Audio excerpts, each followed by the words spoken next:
ما کان من نظرۃ فإن للشیطان فیہا مطمعا، کہ جو بھی نگاہ ہو، یعنی کہ انسان کی ہر نگاہ، شیطان اس میں ایک لالچ رکھتا ہے۔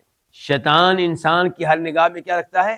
لالچ، ایک طمع، ایک خواہش رکھتا ہے۔ اسے امید رہتی ہے کہ انسان کسی حرام چیز پہ نگاہ ڈالے اور پھر برائی کی طرف کھنچتا چلا جائے، برائی کی طرف راغب ہوتا چلا جائے، برائی کا ارتکاب کر بیٹھے۔ اسی لیے قرآن و حدیث میں بار بار ہمیں یہ ترغیب دی گئی ہے کہ ہم اپنی نگاہوں کی حفاظت کریں۔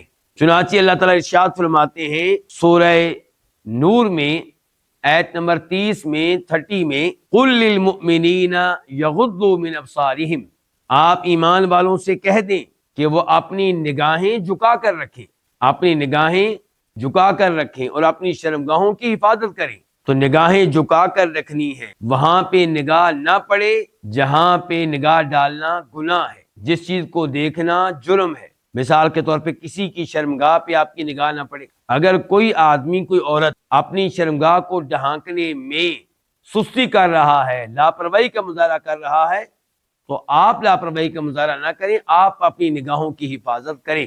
اس نے اپنی شرمگاہ کی حفاظت نہیں کی، آپ اپنی نگاہوں کی حفاظت کریں، اپنی نگاہوں کو گناہ سے بچائیں۔ احمد شوقی شاعر گزرا ہے مصر کا، عربی شاعر ہے، وہ کہتا ہے نظرۃ فابتسامۃ فسلام فکلام فموعد فلقاء۔ بدکاری کا آغاز کیسے ہوتا ہے؟ کہتا ہے کہ پہلے نگاہ پڑتی ہے، کسی لڑکی پہ آپ کی نگاہ پڑتی ہے، فابتسامۃ، پھر آپس میں مسکراہٹوں کا تبادلہ ہوتا ہے، فسلام، پھر سلام کیا جاتا ہے، فکلام، پھر گفتگو شروع ہو جاتی ہے، باتیں شروع ہو جاتی ہیں۔ اور یہ اس زمانے کی بات کر رہے ہیں جس زمانے میں موبائل نہیں تھے، اب تو موبائل ٹھیک ٹھاک فتنہ بن چکے ہیں۔